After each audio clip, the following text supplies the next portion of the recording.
Good evening and welcome to the latest edition of The State of Scottish Football, the show on a state of mind that covers the weird, wacky and wonderful world of Scottish football, taking in everything from the Premiership down to non-league, to the SWPL and the resulting cup competitions, and both international teams as well. My name is Jack Donnelly, and for members of this stream that have watched us for a while, they'll be glad to see that I've been let out of the bomb shelter. I've surfaced from the submarine, and I'm in a different location. I've moved up to Edinburgh for my final academic year of university. So as we get later into the year, you will see me becoming slowly more unhinged and stressful. So just appreciate how I am just now, because I don't think I'll be holding myself together all too professionally towards the end of this year.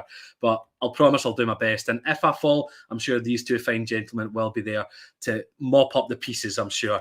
To my right, we've got Mr. Struan Garvey. How are you doing today, mate? I'm not bad at all, as you say. We're now in our final year, so it's a stressful season and football season at once. It's gonna be fun. I'd argue football season's always stressful season, to be honest. Yeah. So it depends who you support. Yeah, exactly. There you go. Oh, we're in similar minds, thankfully, and that's why we get on so well, of course. And a man who, he's not in his final year, but he's been dealing with something stressful of his own.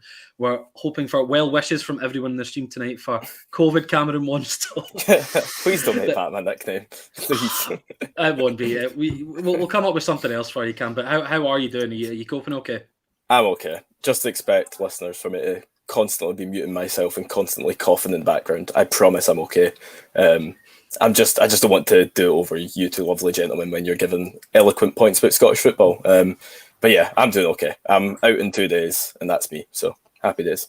Fantastic. I love how you say, you promise you're okay, as if you coughing could potentially result in someone else catching it. If I just fall off the camera, I promise I'm okay. Don't call an ambulance or anything. I'm doing fine. It's a bad cough. It's a bad cough if it goes that badly. You're right enough. I suppose we'll get straight into it. I mean, obviously, we would normally start with our kind of gossip section, but we don't really need to do that now because the transfer window has slammed shut and we've just got nothing but straight Scottish football to get us through until that January window. And there's only really one place to start. And as much as I would want it to start in South Ayrshire after a certain result of the weekend, we've got to start in the capital with the Edinburgh Derby, the first of the season and the first in the league for well over a year now. Hearts 0, Hibs 0. And it might sound like a fairly mundane and a bit of a boring scoreline, but it was anything of the sort in the 90 minutes itself. Both sides going right at each other from the word go.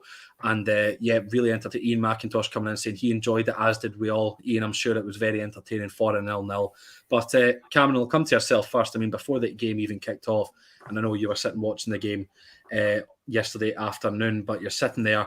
It's a full Tynecastle. It's a derby atmosphere and one that feels like it's properly at the level it should be, with both sides battling it out for a place at the top of the Premiership table, I should say. Just were you right up for this game based on the crowd and nothing else? Yeah, no, I'd say he's up for just because of it's been a while. You know, like say the first one in the league in over a year because of our relegation. But no, I was just really excited. It just felt like such a long time since even the cup games and stuff. So I thought it was a game that made up for the length and time from the last one. And even though there was no goals, I still thought there was a lot of good chances, a lot of good football for an Edinburgh derby, which are usually horrible affairs. It was a really good game for once, and I was thrilled to watch it, even though it wasn't an exactly perfect outcome in the end. Struan, how about yourself? Because, I mean, coming into this one, were you feeling a bit confident? Because going on recent history, the away side tends to have had the rub of the green more in Edinburgh derbies coming into them.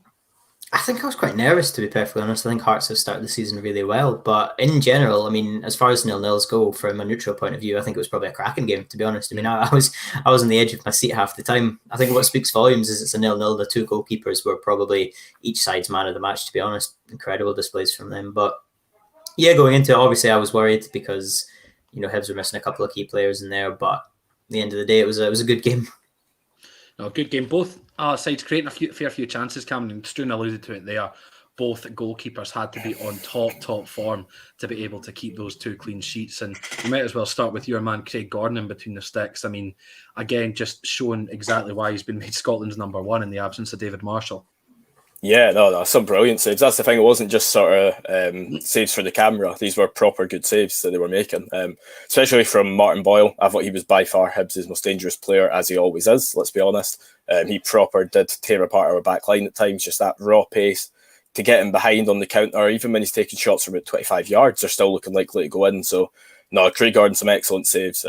Once or twice got away with it, got given goal kicks. That's how good his saves are. It's as if he can't possibly save them, but he does. And yeah, I thought he was excellent. I nothing against Matt Macy, who I also thought had a brilliant game. But I think if you were to pick a man in the match, Gordon maybe did just edge it. I think he maybe had the more difficult saves to make, but takes nothing away from Matt Macy, who also had a great game. I mean, you just think of that one that Martin Boyle hit just before the end of the first half. Yeah. And Jamie McIntosh, who was at the game for Energy Sport, our good friend, he said that he just thought it had gone out for a goal kick. But in fact, it was blown for full time, half time rather. And it just took the slightest of touches off of Gordon's fingers to steer it round the post. And look, this is a guy, he's 38 years of age. He's going to be turning 39 by the kind of turn of the year. And he's just come in off the back of 3 games with Scotland starting. And while we don't really talk too much about the Denmark game, in the games against Moldova and, of course, against Austria on that good night away in Vienna, he was absolutely crucial to maintaining those victories. I mean, Austria more specifically, you just think of that lightning quick reaction save towards the end of that 90 minutes. And Cameron is just not playing as if he's a man who's 38 years old, is he?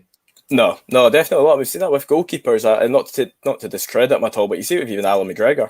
I'm sure if he was in goals for Scotland that night, if he wasn't retired, he'd be doing the same sort of thing. Some goalkeepers that are just at that level and just have that work rate and that ability just ingrained in them, like Alan McGregor and Craig Gordon. You got to remember, Craig Gordon had a career-threatening injury when he was down in Sunderland, and yet he's totally bounced back. He's bounced back from that, and now he's still going about a decade later and still pulling off these absolute wonder saves like he was back then. I'm sure one of the saves at Sunderland, one of the best save of 20 years of the Premier League. Like, that's how long he's been about. And no matter what, he's still got that agility, he's still got that reflex, and it's why he's Scotland's number one. And I can't even believe there's people saying Xander Clark should be in ahead of him. I think Xander Clark's a stable backup, but Craig Gordon is by far the best keeper in Scotland alongside Alan McGregor. So, crucial for Scotland, crucial for Hearts. I think that's the thing, because whenever Robbie Nielsen seems to be asked anything about Craig Gordon and a worldly save he would pull off, he said it's no different to him. It's any other day. It's any other save, because of how consistently and how constantly he's pulling these saves off, which is just an absolute credit to him. And I'm really well assured the fact that we've got him as a starting goalkeeper for Scotland as well. And it seems as though he's got no intent of slowing down anytime soon. He's going to continue to play. And with that 2022 World Cup looking potentially a little bit more possible than it was a couple of weeks ago, I'd imagine he'll be sticking it out for as long as he possibly can to potentially get himself over to Qatar next winter. Stuart, I'll come to yourself, because Cameron said that it wasn't just Craig Gordon who put in a really good performance in this game. His opposite number in green, Matt Macy, had a really, really impressive showing. And I spoke to you earlier about him, and I feel like he's a player that's not really picked up many plaudits since coming in and replacing Ofer Marciano full time, but he looked really, really assured of himself in his first Edinburgh Derby appearance.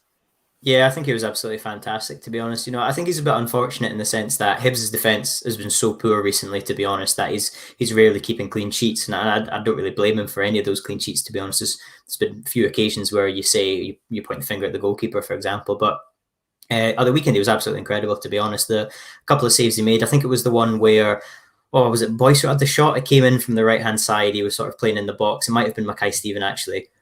And he just got down right to save it, and it was just incredible, to be honest. I agree with Cameron. I think Gordon was the better goalkeeper overall. That save against Martin Boyle in particular was absolutely outrageous, but I thought Matt Macy gave a really good account of himself as well, to be honest.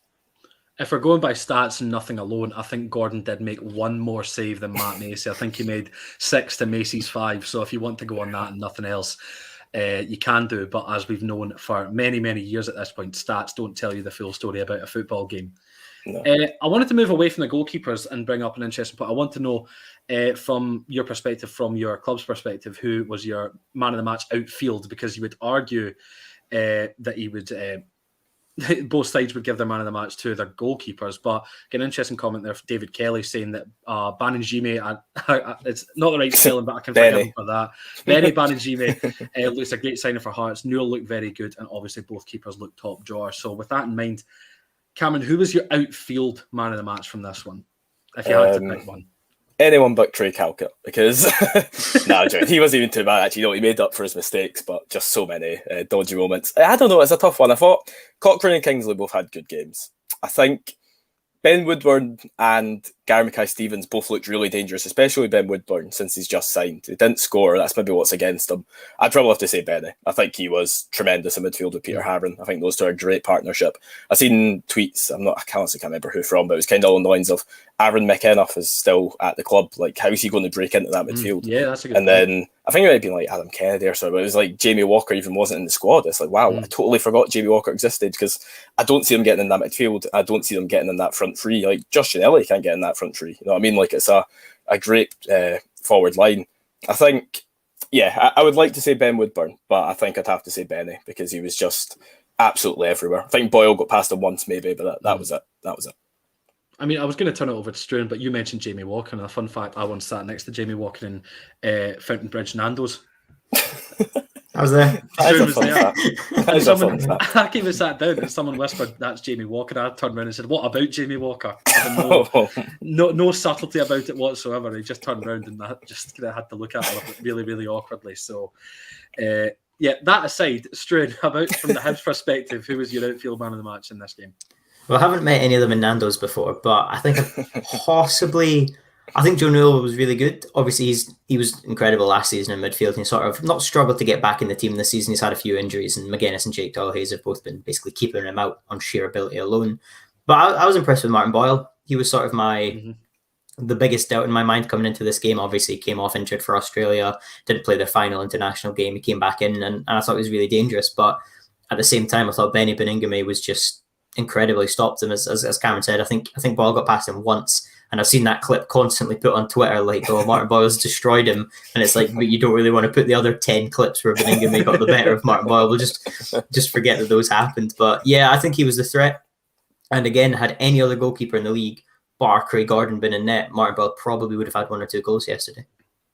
No, I think he's definitely Hibs' most potent attacking threat, especially because I feel like James Scott on the other side, he potentially was a bit disappointing. He's been quite disappointing since coming in. He's not really looked the player that a lot of his fans were expecting, and Kevin Nisbet didn't really have all too many clear-cut chances to bury one in this match, of course. Scott's sort of been playing all over the place as well. He's sort of playing on the left wing one game, then on the right, then at number 10, then as a up front 2. It's sort of a bit confusing as to where he's actually going to be staying. I'd agree with you. I don't think he's made the best of starts. But Chris Cadden coming back in as well. That was his first game in months, and starting in Edinburgh Derby. So I think I should have also given him a bit of praise.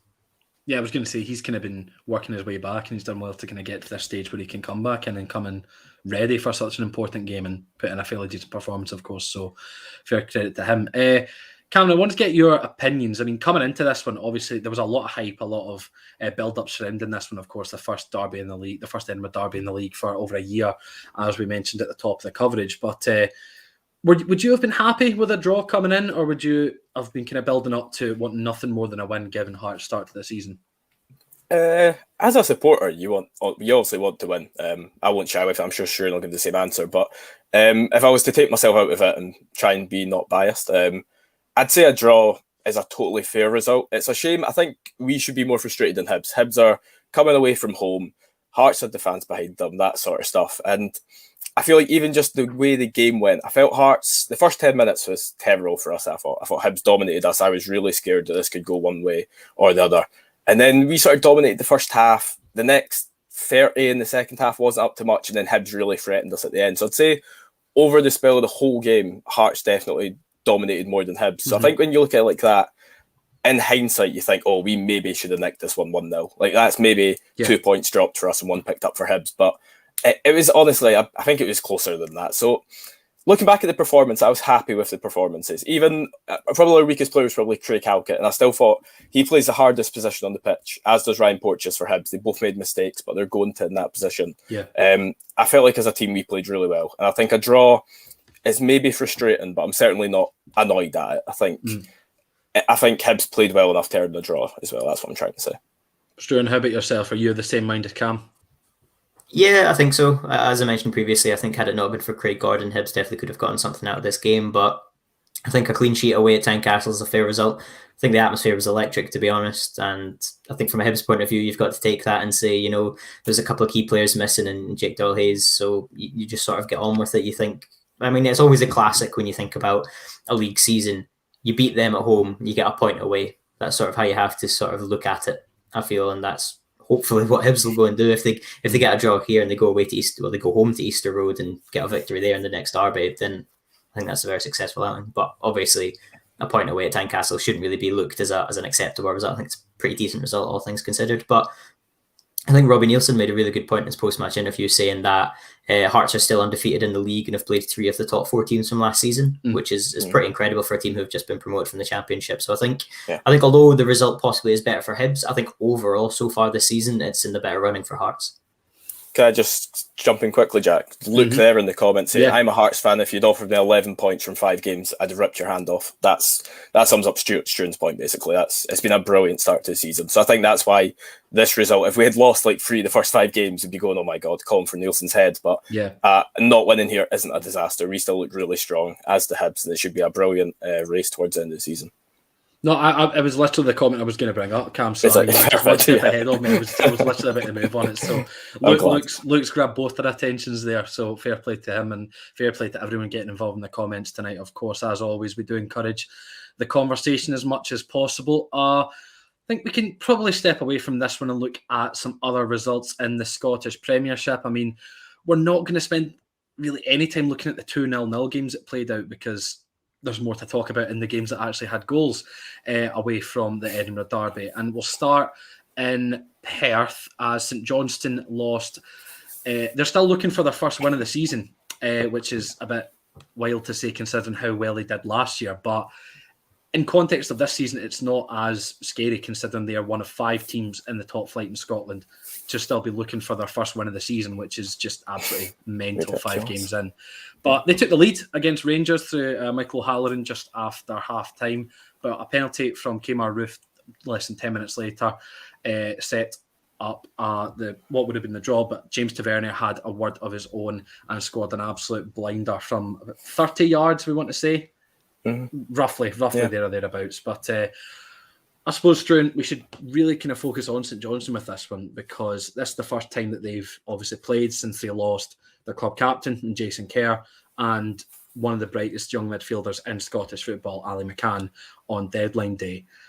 I mean, they've not really taken the necessary steps to replace him that we've seen yet. Anyway, it's still early days for the new guys that have come in to plug those gaps, but these are going to be 2 massive losses for St Johnstone for the season to come.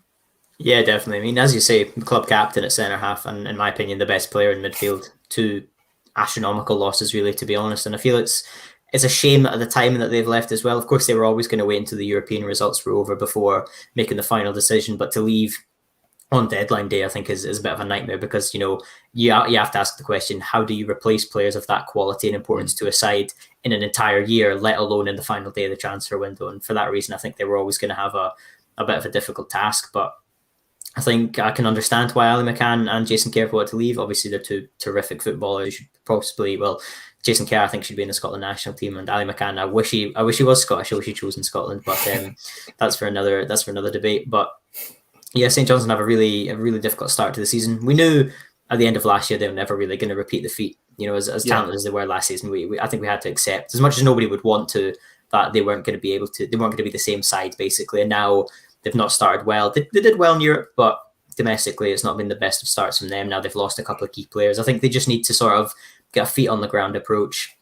Remember that they do still have talent in that team. They don't really have goals in them. I think that's the biggest problem. They can defend, they can do stuff in midfield. They don't really have a goal scorer. If they had somebody who could score, your 20, 25 goals a season, I think they'd be in a much more comfortable position. But at the moment, they just need to sort of ground themselves. Obviously, I think we'll talk about it more in a minute, but Cam Davidson signing a new contract, I think, helps with that sort of composure and just calming the nerves, basically. Yeah, we'll get onto that just shortly, but Cameron Struan made the point there about scoring a lack of goals in this St Johnstone side, and we've known this for the entire time that Davidson's been in the job. They're not a team that are going to go out and score 3 or 4 every week. We know that already, but that was only their 2nd goal of the season so far in that game with Michael O'Halloran, and they've taken relaxed measures to fixing that, I suppose you can say. I mean, they've secured the loan signing of Glenn Middleton from Rangers, and I don't know, for me, he was a big loss in this game because I feel like he's the type of player that could really get at a Rangers backline that's been breached more regularly than it did all of last season already this season so far. And I feel like he would have been a decent player to have going forward in this game. So is it just about getting someone that can get the goals more regularly for St Johnstone, or are there other problems that they need to address as well? Yeah, it's tough because they do need to also address the midfield and defence. I know they brought in players like Ali Crawford and such to try, but they're definitely going to be a poorer team without McCann and Kerr. I think up front they have signed Vertinen. We talked about him on the show a few weeks ago, and he came on, I believe, and I think he even had a bicycle kick towards the end. I think that came closer to anything Chris Kane done. Like, I don't dislike Chris Kane. I think he's a really hard-working forward. Michael O'Halloran was actually had a good game, got in behind quite a lot. Like, maybe I'm lucky not to get another goal. But I definitely think this Vertinen guy needs to be something special, because we've been saying that, like you said, we've been saying it for a long time, that they just do not have any firepower up front. I mean, Stevie May and Chris Kane. I mean, tell me two strikers you wouldn't want to get goals for your team, and you'd pick those two. Like, they're hard working and stuff, but they need someone who's going to actually take the chances. Yeah, it's a real problem. Something they need to fix in January, if not in a free agency sort of deal sooner, because they're just not getting any goals whatsoever. No, really. And in the most Michael Owen commentary I could ever have, goals are what wins you games. So exactly. That they really do need to address the problem sooner rather than later. I mean, David Kelly coming in soon. St Johnstone have always been a stuffy team that defend well and hope to get a goal from nowhere, score first against them, and it's game over. And it does seem to be the case. And even when they do take the lead through, and as they did in this game, Rangers were constantly just thinking that they could get themselves back into it. And they did through the penalty and then went on to win it with Tavernier's strike. But I don't know if I'd be massively pleased with this performance if I was a Rangers fan. I mean, going 1-0 down away to St Johnstone, who haven't won all season, and your defence being breached again and looking a bit shaky at times. I don't know. I mean, would you have kind of taken this performance from a Rangers point of view, or would you just be happy with the 3 points and let it move on? It's possibly one of those results where you've got 3 points. As soon as the final whistle goes, you just forget that game ever happened, and you just look ahead to the next one, because I thought Rangers were okay, but obviously a penalty and a wonder strike are your two winning goals. I think John McLaughlin, there was an interesting where he got the yellow card. Obviously, it wasn't last man, but we've seen a few times in a goalkeeper comes charging out and it takes out forward. We've seen red cards be given for those. So I think that was quite an incident that was just sort of overlooked in this game. But I don't think it was a red. I think it's possibly a moment to talk about, but it's not really too much of a game changer in all honesty. I think Rangers have made a bit of a poor start to the season. I don't think there's any denying that at all. And in a game like St Johnstone, they fell behind and they did manage to come back. But again, I think there were a few missed chances. I think Roof also had a bicycle kick. It was a chest bikie, or as we used to refer to. But that just sailed miles over the bar, to be honest. And it was James Tavernier who got the side out of trouble. It's your captain stepping up. And it's almost ironic that he's the one to sort of turn this game around because of how poor he's been at the start of the season as well. I think that'll maybe... You'd hope it'll be a boost to his confidence and get him back up and running, because we saw how good he was last season. I'd personally much rather see Nathan Patterson play for a Scottish bias point of view after how good he was for the international side. But yeah, that's where your big players like James Tavernier, that's where they're counted basically, when they come up with those magic goals just to win you a game basically. So yeah, I don't think Rangers will be too happy with the performance, and I think they just need to sort of be happy with 3 points and move on from there. It's almost one of those classic cliches that you're a champion, or you're the title winners when you play badly and you still come away with 3 points. Yeah, that is the thing. I mean, you're saying that they've not got off the best start of the season, and I would agree that they've not been at the same level that they were for their last campaign, but they're still sitting top of the league. That result did put them above Hearts and Hibs to leave them top of the tree.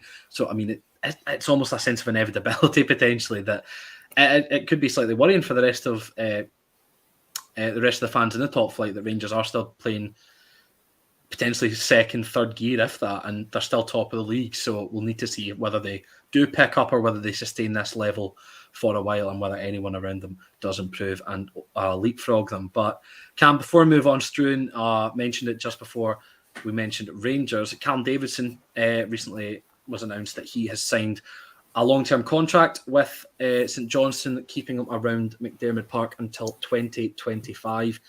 Now, this is a big move, considering he's only had the 1 full year in professional management, and of course, he did something absolutely unexpected, absolutely unbelievable in that year, winning the Cup double and being the most successful manager in the country for that year. But it's an interesting way to look at it, because they've announced this deal at the kind of point where a season really could go either way for St Johnstone. They could start picking up results from here and making a charge into the top 6, or they could potentially fall down and be at risk of something they never thought they would have been experiencing this time last year or towards the end of last season. So just give me your thoughts on that deal extension, that deal confirmation, and whether you think it's a good move for Davidson and the club. For Davidson, I think it's a good move. He's still a young manager. He's maybe won 2 trophies, but he still needs plenty of experience, and this is certainly it. He's going to go for a tough period now after quite an easy segue into management after last season. For the club, I think it's smart as well. I don't see them going down. Like, we've seen the quick catastrophes of Killie and Hearts, but like any team can go down. But I do think St Johnstone will be safe this season. I think they'll eventually scrap some goals together and stay up. They'll get a win soon enough. I just think it's good for security. Just if a team comes in, we've seen how often English Championship or League One teams just come in and just swoop managers away from Scottish football. So I think it's good for them. They'll be able to get a good package for it if that does happen. Obviously, it's already been expected over the summer that he could have been away. So it's just a bit of security. They'll get a good compensation fee or whatever. And it's security for Davidson as well. I think it's a good decision all round, even though things aren't quite right at the club. Yeah, Stuart, I'm completely agreeing with what Cameron's saying there, to be honest. And I think Kenny Whitson's agreeing in the comments as well, saying it just means St Johnstone get decent compo if he moves on. And that is the thing. We kind of mentioned it a little bit earlier when we were discussing it on the Football Roundup for Energy Sport. If he does move on and does potentially get poached away towards the end of even this season, and he does think that it's not worth his time staying and he wants to move elsewhere while things continue to go south, St Johnstone are going to recoup a fair bit of that investment in the manager by another team paying that compensation. So it's a safe business move from them, realistically, because if he does move on, they get compensation money back. If he doesn't and he stays, they've got a talented young manager to be able to lead the team for another, what's that going to be, 3-4 seasons? Yeah, definitely. I think it's always interesting when we see players and managers sign a contract for 5 years in the future, and when we automatically assume, they're going to be at the club until at least whenever that contract would expire. But in the reality, quite a lot of players don't see out their contracts. I remember Jack Grealish signed a new contract with Aston Villa last season for about 5 or 6 years, and then this year he's moved to Man City for 100 million. So it's never guaranteed that a player will stay their length. But as you say, St Johnstone will get good compensation if he does leave until 2025. There was a good comment from David Kelly there that's saying he's won the cup double. He should get all the time he deserves at St Johnstone, and I fully believe that. Definitely. I don't think he should ever be sacked, even if they get relegated. I don't think that's fair. I think what he's done has been absolutely outstanding. What he's given to the fans, the club, the players who are in part of that team as well. I think he deserves all the time he needs. I could see a situation where he does leave before the end of the season, not because St Johnstone are playing poorly, but if another big team, I'm not suggesting this for a second, but if Aberdeen were to, say, sack Stephen Glass after the poor start Aberdeen have made at times, someone like Cam Davidson you'd think would be a prime candidate to take over Aberdeen, or another team at the top of Scotland, potentially a team in the English Championship who are looking at St Johnstone, looking at what they did and saying, hey, Cam Davidson's a really talented manager, he can win it in the big games, we maybe want him. And I think from Cam Davidson's point of view, if things are not going the best at St Johnstone, he has a good opportunity, he takes it. St Johnstone have got compensation, so it's a situation where you think, it's win-wins all around. I do feel sorry for Saints fans, obviously.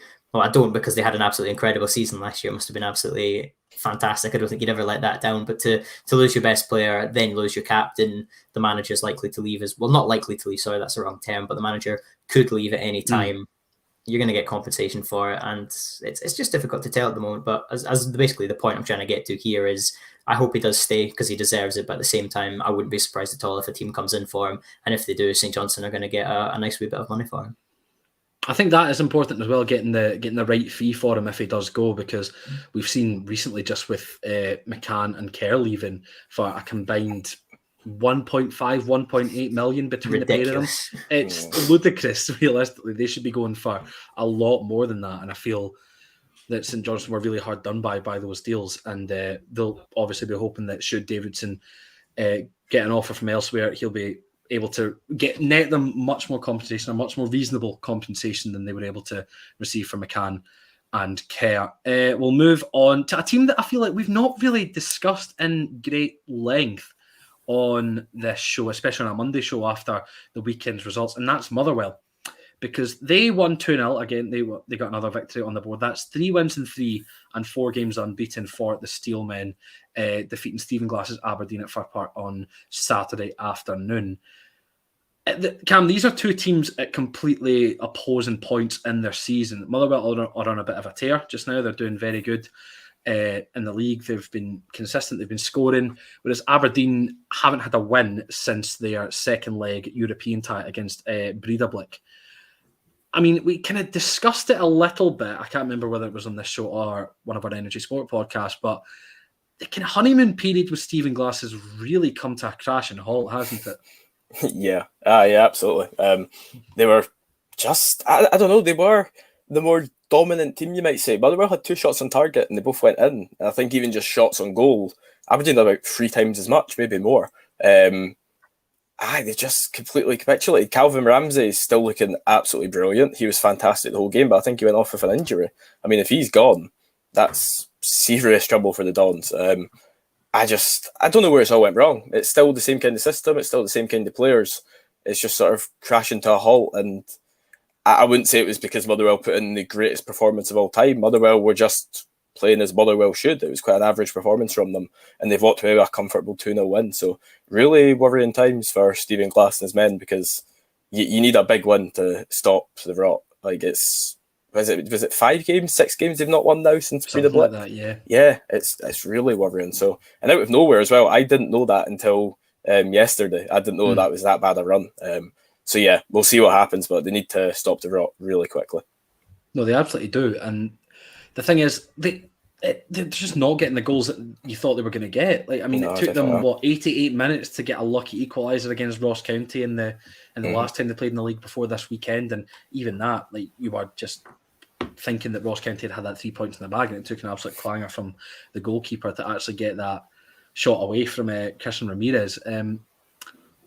Struan, was this like ever going to be expected from Aberdeen? Because I mean, you see Stephen Glass coming in middle of last season or towards the end of last season, and you get time to implement his ideas, get to know the boys that are already there, establish what he wants to do before the new season even begins, and while the last season's still going on. And then he gets off to a flyer and things just fall away completely. Like, there's just no sense of that renewed optimism that there was with Aberdeen towards the start of the season. Of course, you've still got your positives to take. I mean, Calvin Ramsey being the primary example. I mean, he's looked absolutely excellent at right back, and it's come at a perfect time where Scotland are looking for more right back options in the national setup, and him and Patterson have come along at the perfect time. So there's that positive to take. But I mean, considering how well the season had started for Aberdeen and Stephen Glass, did you see this coming as soon as it did? No, I was shocked. Well, I was shocked. I am shocked, to be honest, at the way things have gone from Aberdeen. You know, I remember 3 weeks ago when Martin Boyle was linked with a move to Aberdeen. And at the time, I think it made a lot of sense. I think Aberdeen looked like they were going places. I mean, when you look at Aberdeen's transfer window on paper, it is the best one in Scotland. You know, you talk about getting Scott Browning on a free to be the club captain, Declan Gallagher on a free, players like Christian Ramirez coming in as well. He's been fantastic. Matty Longstaff from Newcastle, I think, is a really impressive one. And there's countless others as well. And we saw the way Mackenzie and Ramsey, the 2 young fullbacks, have broken through. The way we've seen Ojo, he's been absolutely terrific as well at times. And it looked like Aberdeen were really building something. I mean, when they beat Hacken, was it 4-0, 5-0 in the end? It looked at the start of the season like they were going to get off to a flyer under Glass, and things have just not really gone that way. I think Joe Lewis has made quite a few defensive errors. I think defensively they've been a little bit all over the shop at times. I don't think McCrory's a good centre-half at all, to be honest. I'm not sure where his best role in that team is now. We've seen the right-back situation has obviously been taken by Calvin Ramsey. The midfield, you know, Ferguson and Brown, it's going to be pretty difficult to displace them, and Sheiji Ojo. Funes Ojo, sorry. Get my Ojos mixed up. Funes Ojo, yeah. Funes Ojo, yeah, sorry. And obviously then Andrew Considine's got the injury. That's a bad one. But at the same time, I think Aberdeen have got a lot of talent there. David Bates has come in, you know, Gallagher, 2 new centre-halves in. You think the defensive issues should hopefully be eased off. But at the same time, they're just not doing that great. You know, watching the highlights back, it looks as if Tony Watt's fouled, and you think, oh, Aberdeen have gotten away with one there, and then the ball gets crossed to the back post, and Kevin Van Veen is there to head it away. And the second goal again, it's just a cross that's not really well defended in the box. And I think Aberdeen really need to just perk up. They need to get better, because, you know, there were times in the game as well where Calvin Ramsey is moving into sort of that number 10 position and taking pops from range, and you can't have your 17, 18-year-old right back, the one who's taking these wonder strike goals. You know, as a team, you can't allow that to happen. And I really think that I just think they need to improve all over. I really liked Stephen Glass. I thought he was doing good things with the teams. I thought he was making a lot of signings, but I don't know if it's a case of potentially now he's brought in so many people they just need time to gel together, or if perhaps they're just not as solid as they used to be. I mean, dare I say they were a bit more safe and solid under McGuinness. That's a Derek bold McGuinness claim. is coming in. Obviously, I don't think he should be back. I think it was the right appointment, but at the same time, you can't disagree with the fact that Aberdeen possibly they didn't score as many at all, but they possibly were a bit more assured at the back, and I think that's definitely a question that some fans will have to ask. I don't think Glass is in any sort of danger. I don't think his time at Aberdeen is going to be over or anything like that, but at the same time, I think he really is not a reality check, not a wake-up call. It's just sort of understanding the situation and how difficult a role this is. And especially as well, when you look at the way Hibs and Hearts have started, you've already got to assume that the Old Firm have the top 2 spots on lock. You're competing for that 3rd spot. Hearts and Hibs, the 2 Edinburgh clubs, have been absolutely fantastic. They're both still undefeated this season. You need to think you can't afford to finish 5th. You need to do better than that. No, and I'll just say this before I move on to it. I'm sorry if it seemed as though I was laughing throughout the point. I was reading the comments as well. Ian is on absolute fire tonight with the jokes. And Glass needs one more window. That's a belter. That's the best one. That's the best one. You saved the best for last, Ian. Credit to yourself. You're doing very well this evening. Glass has been framed is also excellent. I did enjoy that one. Good. This is good stuff.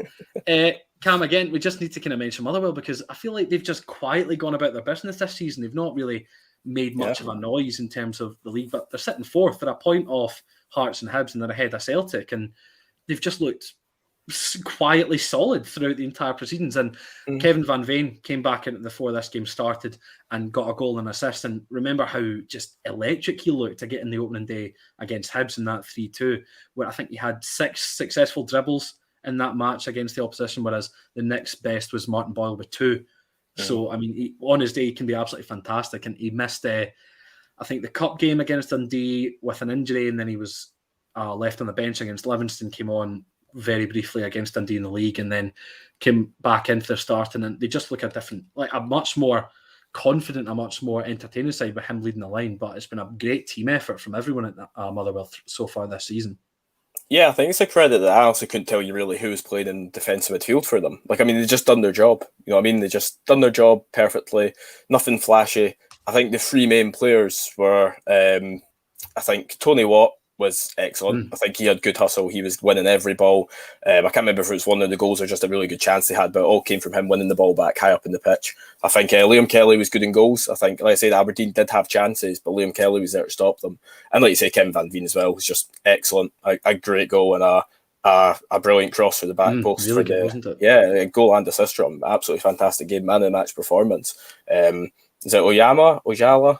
Forgetting exactly. Oyala, I think. Oyala. I could be completely wrong with the name. It's really, to be fair, I didn't see much from the rest of his performance, but it's really a good goal from him as well, getting ahead of Lewis Ferguson at the back post. So, but no, the 3 main men, Tony Watt, Kevin Van Veen, and Liam Kelly in goals, I thought were just absolutely excellent. When your front and your back's playing that excellent, you know, you're going to have a good chance of winning, no matter how great or poor your defensive midfield is. So yeah, really good for those 3, and a really good win for Motherwell again, as they, like you say, just quietly keep coming up. I think I had them like 8th or 9th this season. Yeah, they were down there for me. Yeah, I think they were for pretty much everyone, to be honest. I think a lot of people listening would be the same. But yeah, David's saying in the comments he fancied them for bottom 2. Yeah, and no one would really discredit them for that. But I think they might be the sort of team that sneaks into 6th spot this season. So quite early. It's too early to call these sort of things. Like, it's 5 games in, isn't it? Exactly. It's still way too small a pool to look at where they'll finish at the end of the season. But no, it's good. Good, solid performances, like you say, under the radar, and that's not a bad thing. No, not at all, not at all. We'll move on to the final Premiership game that we're going to be covering in just a little bit of depth here on the State of Scottish Football, because it'll have been covered in a lot more depth on a Celtic state of mind, and that's Celtic 3, Ross County 0. Now, Struan, I suppose the biggest news from this game going into it was Celtic were going to be without their talisman for the season so far, Kyogo Furuhashi. He was injured on international duty with Japan, and Postecoglou has confirmed that he's going to be out for about 7 or 8 games. So with Celtic's schedule, that's going to equate to about a month. He's going to be sat on the sidelines. But we kind of saw a return from forgotten man, Albion Ajeti, who signed from West Ham last summer. And he got a few goals early on, but then just kind of faded into a little bit of obscurity. But coming in the second choice striker in this game and getting 2 goals ahead of what you're imagining is going to be a sustained period in the first team is massively, massively important for a player, especially in his position as a striker. Yeah, definitely. I mean, I think if we'd gone 3 or 4 weeks back, he was arguably Celtic's 4th choice striker behind Edward Griffiths and Kyogo Furuhashi, the start that he'd made. And all of a sudden, he's the only one left. You know, Giacomakis, I think, will come in, but obviously he's I don't know if he's maybe adapting or if he's potentially got a knock or something is going to be eased into the team. I think that's the smart thing to do. And this is Ayeti's chance, to be honest. And he grabbed it with both hands, didn't he? Grabbed the bull by the horns. He got 2 goals. Absolutely fantastic. He must have seen Edouard get 2 for Crystal Palace and thought, right, if you can do that, I can do it just as well. I'm gonna prove my worth, because I think it was it the game against Sheffield Wednesday in pre-season that Ayeti actually captained Celtic, and I thought, this is maybe his chance. I mean, I think a lot of people would have regarded his signing last summer as being a flop. I don't like that term. I think that's always a bit harsh on players, but I think that's what he was. I think he was a poor signing overall, coming from West Ham, highly thought of striker, just never really broke into the first team. And if Kyogo Furuhashi is going to be out for a little bit of time before Giakoumakis can come into the team, it's a perfect opportunity for Ayeti to say, yep, I'm good enough. I can do the role if you ask me to. And I think that's what Celtic need as well, because obviously Ryan Christie has gone out as well. So that's 2 main sources of goals in Edouard and Christie leaving on deadline day. Obviously, Furuhashi is now injured as well. You need those goals to come from somewhere. If Ayeti can step up and show people that he's worth, was it 5 million? I think his price tag was round about that. Yeah, I know it was a loan initially, but obviously that's a massive price tag for a striker. A lot of pressure on him. If he can come in and say, I can get a couple of goals, because I think, no offense to Ayeti as well, but I think once Giakoumakis comes in and Furuhashi comes in, he's going to be way back down the pecking order, second or third choice striker. So this is the opportunity for him to say, I'm good enough. You can rely on me in the cup games. You can rely on me in the big games. I'm gonna go in and I'm gonna score goals. Now, Cameron, Giakoumakis obviously wasn't involved in this squad whatsoever on Saturday afternoon, but one deadline day signing that was, and it looked really lively down the left-hand side, was Portuguese winger on loan from Benfica, Jota. I think Celtic agreed 7.5 million as a future fee next summer, something like that. So I'm not sure if you saw too much of him, but from what I could see, he looked to be a pretty good threat down that left-hand side. Yeah, I think he was actually unfortunate that Lilo Abada had such a good game. Also, neither of them scoring, but Abada was absolutely fantastic. I'll just chuck that out there. I think he was so dangerous. Could have had a hat-trick, to be honest. But Jota himself, yeah, definitely. Looked like he was just constantly picking the ball up on the left flank. And not that it was one-dimensional. I'm sure there's more facets to his game, but it's like he'd been told, cut inside on your right, have a pop at goal, and maybe try and slip someone in. That's what he'd done the whole game. Maybe didn't get enough power behind most of his shots, but any other time that'll pull off. He just always looked like he was getting about defenders, just pulling them apart, dragging them wide, pulling them inside. He looked a constant threat. Like Celtic, I'm shocked it took them so long to score, because I thought Juranovic was quite, just quite impactful on that right side. Him and Carter Vickers were sort of playing well at the pitch together. I think it sort of took just a lucky deflection for them to go ahead, and after that, floodgates kind of open. Like Montgomery even came on, and I noticed he was just bombing forward. I thought he was excellent when he came on, the young centre back, so fair play to him. But no, Jota, as you've asked me about, and I've just talked about 10 different players, Jota was fantastic. Really looked lively. Obviously, it's not always a perfect debut. You get a goal, get an assist or whatever. I thought he looked solid and can definitely build on that. And it looks like another threat, another good sign in an attack. No, absolutely. I think I was really kind of intrigued to see how he would get on, especially because Celtic seemed like they were going to end up being light in that area. Furuhashi was playing on the left in the Old Firm before the international break, and of course Ryan Christie can't play there. Then obviously he's now in Bournemouth, so they don't have that option anymore. And it'll just be interesting to see how Postecoglou will utilise that front line, because Furuhashi, you would argue, plays his best football for Celtic through the middle. And whether he's going to use him there or whether he's going to use him out on the left and have Giakoumakis in the middle, or whether he's just going to prioritise Jota on the left and potentially move someone out to the right. But can you really do that when Abada's been so good and he's been displacing James Forrest for the whole season? It's going to give Postecoglou a bit of a headache once Furuhashi comes back, I think. And I don't envy him for it when that day does come. That's all the Premiership coverage we're going to have. We've got a little bit of Championship coverage, because I was warned by a persistent member of this show, Cole. They asked me to stay away from a certain stadium, as I might be a bit of a jinx to a certain team. But I was moving back up on Sunday. Ayr were playing at home on the Saturday, and I thought to myself, I would kick myself if I didn't go to a final home game before I left up and moved back up to Edinburgh, just in case something were to happen. I go, and the week that David Hopkins gets booted from his job, I see Ayr United win their first game of the season, and I have an absolutely fantastic time. So I did. So sorry, Jack. Is it because you were there or because Hopkins was gone?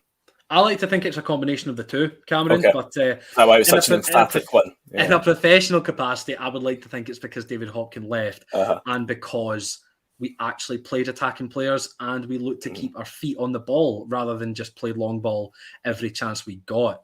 That was a big difference for me in this game that saw Ayr defeat Dunfermline 3-1 at Somerset Park on Saturday afternoon.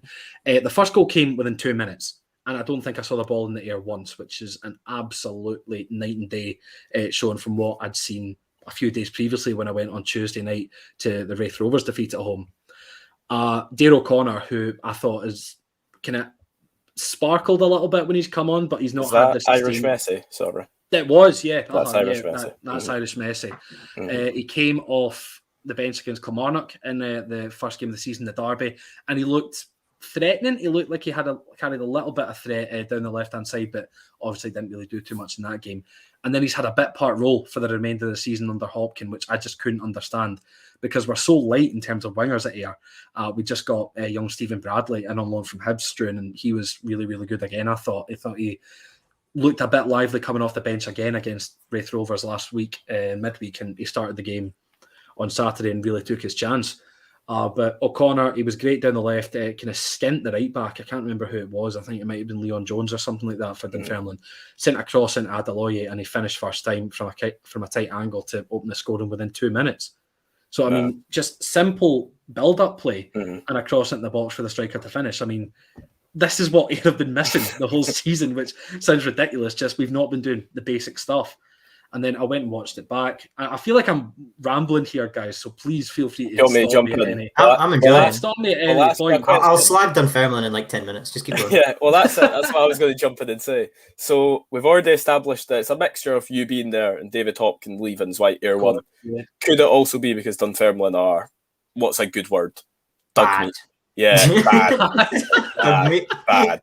This is Dunfermline. This is Peter Grant, Graham Dorran's Dunfermline without a win. Is that also maybe the case, or do you actually believe Ayr United played good football and won the game? I think it's a combination of both, to be honest. You cannot get that answer every time. I want an answer. There are certainly, like, Ayr played some good football that day, and then they did. I think the build up to the second goal came from a goal kick.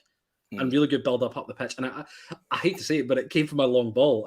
Salkeld left it for, I think it was Reading, launched it up to halfway towards Adeloye, took it down really nicely, played in Bradley, and then just sent a lovely crossfield ball over to a corner, left it for Reading coming up on the left-hand side behind them. First time cross, and Cammy Salkeld's arriving from, he started at right back and kind of wandered his way up and just in from the right, headed it past Owen Fon-Williams to give us the second goal, and it was great. It was genuinely good football to watch. But Dunfermline were a bit woeful, to be quite honest with you, and they have been 4 weeks at this point. I mean, I tipped them to win.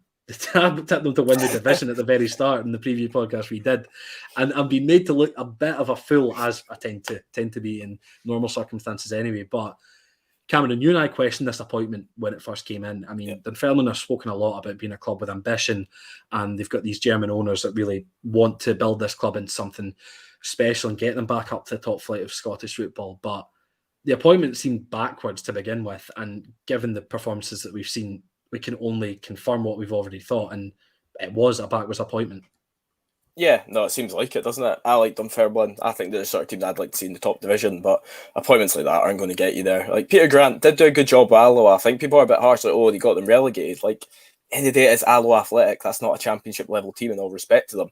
It's a bit like Arbroath, it's like Dick Campbell, who I'm hoping we have time to talk about because, oh my goodness, Arbroath. But it just seems like a backwards appointment. It seems like, was he not given like a 3-year deal? I could be totally wrong, but if he is, that's a hard sort of contract to get out of without him just walking. So things just don't look good. It seems like Graham Dorrans is becoming a scapegoat already. I've not seen enough of them. I've seen them make a mistake against Rangers, but who might not make a mistake against Rangers, I've not seen enough of them to know if that's a fair assumption from their quite fairly angry support. I think that's fair enough. It does seem like a backwards appointment, and I think everyone kind of knew it was maybe the wrong appointment at the time. It'll take something really special for him to be on till the end of the season. I think they'd still need to reach the playoffs, and that's difficult to do, and you've lost all your starting games. So we'll drew one as well, I think. So yeah. Yeah, I think the thing with Dorrans as well, you mentioned being a bit of a scapegoat. I think that's for more than just his performances, because he's been named club captain, and I'm not sure if either of you saw this, but at full time, obviously, the Dunfermline fans that were there were throwing a fair bit of abuse at the players, which at this point, rightfully so. I mean, there needs to be some sort of reaction. But Right. Doran's bit back.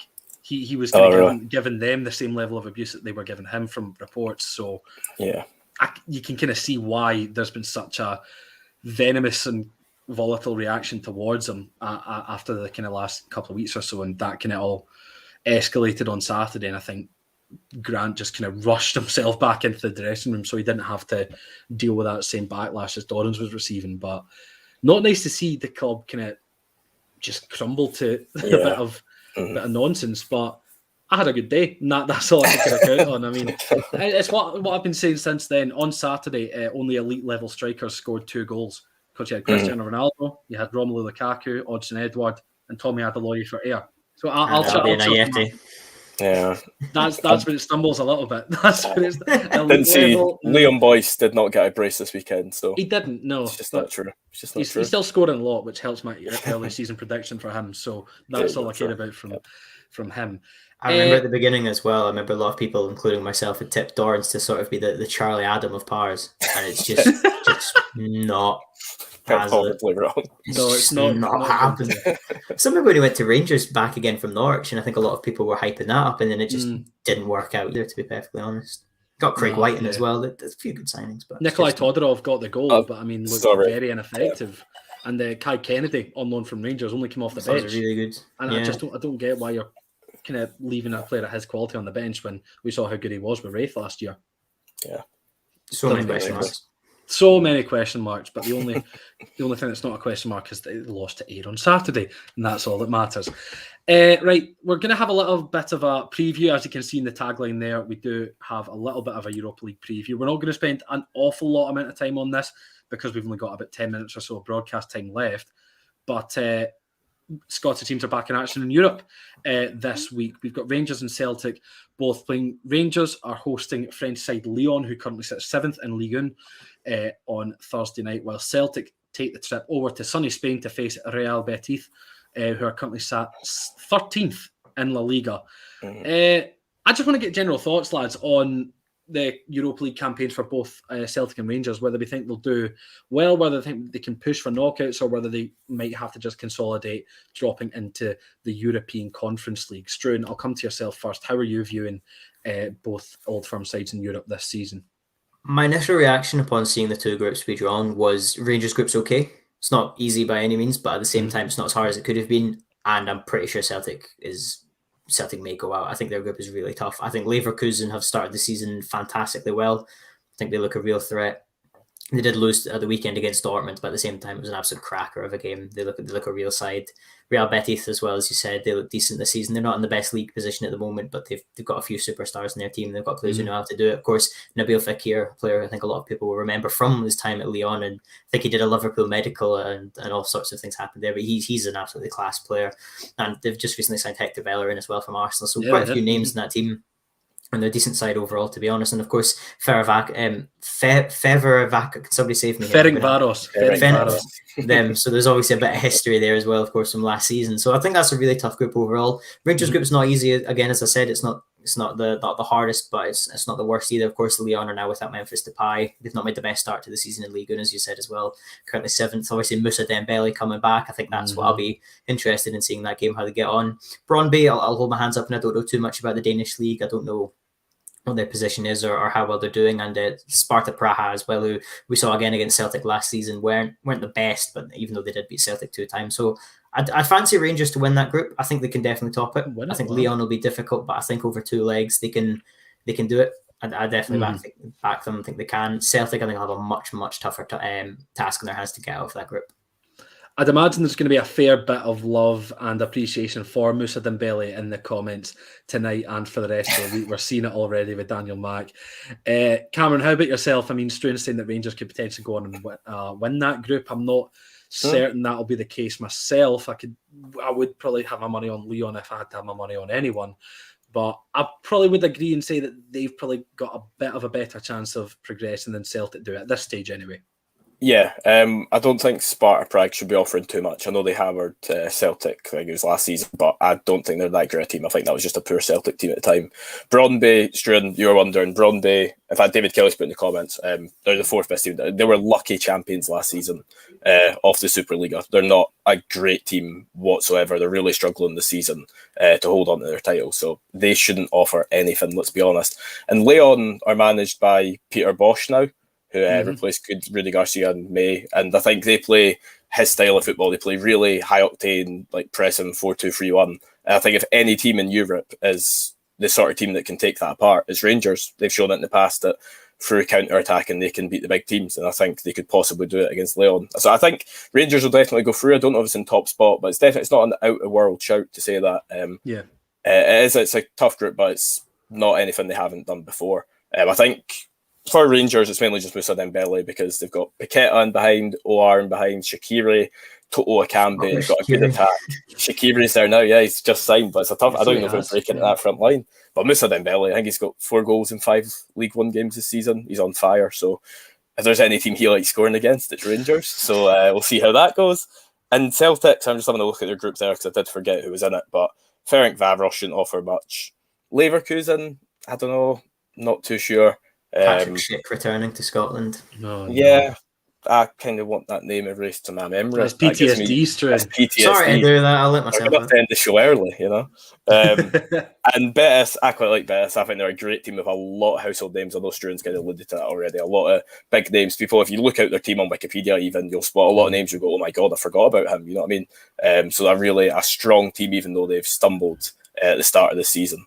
But no, I think Rangers and Celtic should both be aiming for second in their groups, definitely. Because Celtic can take either one off Leverkusen or more likely Betis, and Rangers should really be the second best team in that group. So here's hoping to 2 more teams in the knockout rounds of European competition, and hopefully it's the Europa League and not the Conference League. Here's hoping Betis player was 40-year-old Jacquin, the winger. I was going to say, is he in Betis? Joaquin. Joaquin. I think he's 40 now. I think he's hit it. Andres Guardado as well, the Mexican. No, is that one? Yeah, man. He's like vice captain. I'll tell you, like Mark Bartra, William Carvalho, Nabil Fekir, Bartra as well. Claudio Bravo, sub-keeper. Like, this is going to be one of those games where you see the lineup and you think, I remember him. I remember him. It's nostalgia excite. That's what it is.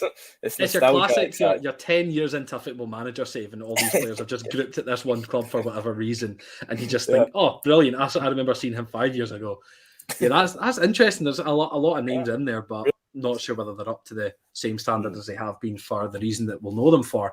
Not too long left to go. We've got just enough time, Struan, to run through some of this weekend's SWPL1 results. And from our perspective, we're buzzing because Hibs have gone top of the league. Top of the league. It's where Hibs belong, in my opinion. Just saying. But terrific result against Motherwell the weekend. 4-0 victory. Still yet to concede a goal so far in the opening 2 games, and the 100% win record continues. Really solid performance all around as well. There's a bit of a rotated side as well between the first game against Spartans and this one. Yeah. Pick of the bunch has to be Rachel Baugh's free kick from the left-hand side. It just loops right into the top right-hand corner. Fantastic free kick. Yeah. And she was called up to the Scotland squad as well today. I think Caroline Weir had to pull out. I don't think she played for Man City last night either, actually, so I think that's why must have a knock or something. And Rachel Baugh fully deserves it. She's been excellent in the first 2 games this season and pre-season and League Cup fixtures. And Hibs have a really good start to the season. Well, it's been great. It's been great so far. And that they only kind of went top because of the result between Glasgow City and Celtic, of course. In women's football in Scotland, those are kind of 2 of the big 3 at the moment. Of course, we've seen a lot more investment from both Old Firm clubs and their women's sides in Glasgow and Celtic and Rangers, and Glasgow City have been up there for the longest amount of time, for well over a decade at this point. They're 14-time consecutive champions of the league, and they drew 2-2 with Celtic at the weekend. Had a 2-goal lead, and then Celtic did come back to level things with about half an hour to go, I want to say, and then that left them leaving Glasgow with a point apiece, which Rangers are going to be really kind of rubbing their hands at, considering they've started the season late. They were due to play Partick Thistle last weekend, but a number of COVID outbreaks in the Partick Thistle camp meant that the game had to be postponed. They thumped Hamilton 7-0 away, Rangers did, and Partick Thistle played their first game of the season, losing to Aberdeen, who of course lost themselves last weekend in a 4-2 defeat at the hands of Celtic.